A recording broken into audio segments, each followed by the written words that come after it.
Bonjour à toutes et à tous. Aujourd'hui, j'aimerais faire une vidéo pour vous parler un petit peu d'une étude que je suis en train de réaliser sur le terrain. L'étude de l'écoulement des eaux, et notamment de l'écoulement des eaux dans cette zone très précisément. La zone qui sépare les deux jardins de Simples. Donc deux jardins qui sont matérialisés par des bandes de foin en demi-cercle qu'on peut apercevoir ici et là. Et donc à l'intersection entre ces deux jardins arrive un ancien drain, ce qui crée à cet endroit-là une zone assez humide. Donc comme je l'expliquais dans la vidéo de présentation, nous sommes ici sur une prairie de fauche humide avec d'importants dénivelés. Et je compte utiliser à la fois cet excès d'humidité et ces pentes pour créer des retenues d'eau, des mares et stocker l'eau au moment où il y en a en abondance, en prévision des moments où on en aura besoin, par exemple à la fin du printemps. Voilà, alors hier avec Claire, ma compagne, nous avons réalisé une première fosse au débouché du drain, enfin en tout cas sur le tracé du drain. Donc une fosse d'1 mètre sur 1 mètre et d'environ 30 cm de profondeur. Et comme je m'y attendais, cette fosse est aussitôt remplie d'eau. Et on peut voir qu'un filet d'eau débouche en permanence à cet endroit-là. Et donc le deuxième intérêt de creuser, c'était pour étudier les horizons du sol, donc faire une fosse pédologique.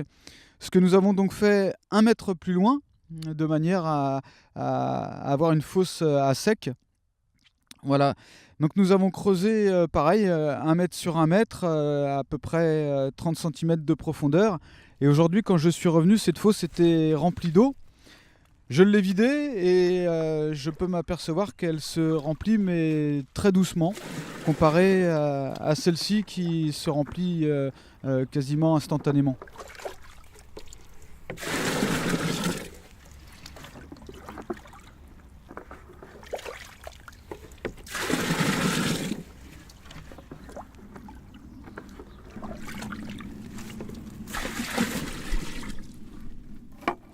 Alors comme on peut s'y attendre, ici c'est une prairie qui jusqu'à cette année a été fauchée tous les ans.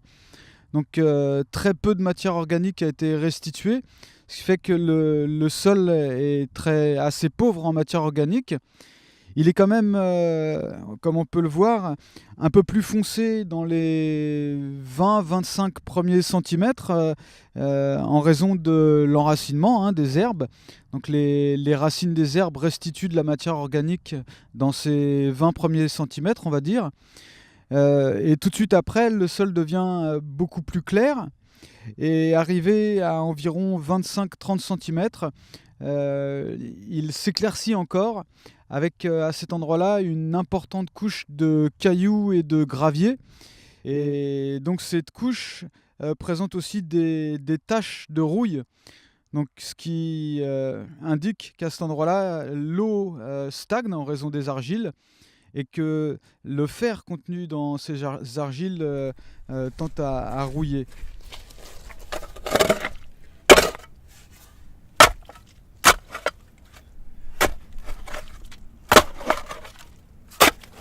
Voilà. On peut ajouter que à partir de ces deux tests, ces deux fosses, je vais faire des essais également pour récupérer de la matière première. Donc, étant donné que cette couche à environ 30-35 cm est fortement argileuse, je vais récupérer l'eau de la fosse après avoir remué cette eau. Je vais la stocker dans cette poubelle, laisser décanter et j'espère ainsi récolter de l'argile dans le fond de la poubelle. Et en répétant cette opération régulièrement, j'espère obtenir assez d'argile pour, pourquoi pas, faire des poteries. Et puis étant donné que cette couche à 30-35 cm est fortement pierreuse, en tout cas il y a beaucoup de petits cailloux et de graviers, eh bien je vais nettoyer ces graviers, les stocker, et Ça pourra me servir plus tard pour de futures constructions.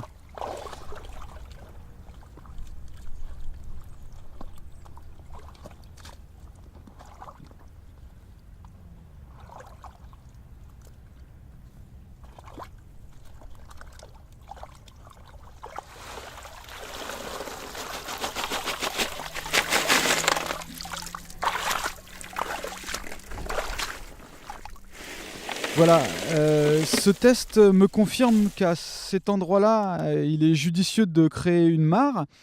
Comme je le disais, c'est à l'intersection des deux jardins de Simple.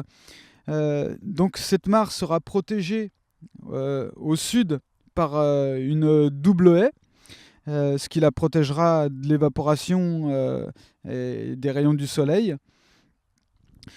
Donc à cet endroit-là, la fosse sera assez profonde et dans l'idée, elle remontera en pente douce vers le drain et le drain continuera à assurer l'évacuation du trop-plein. Voilà un petit peu l'idée générale qui se dessine ici. Et par la suite, je compte faire plusieurs études de la sorte à plusieurs endroits clés du terrain. Merci de m'avoir suivi.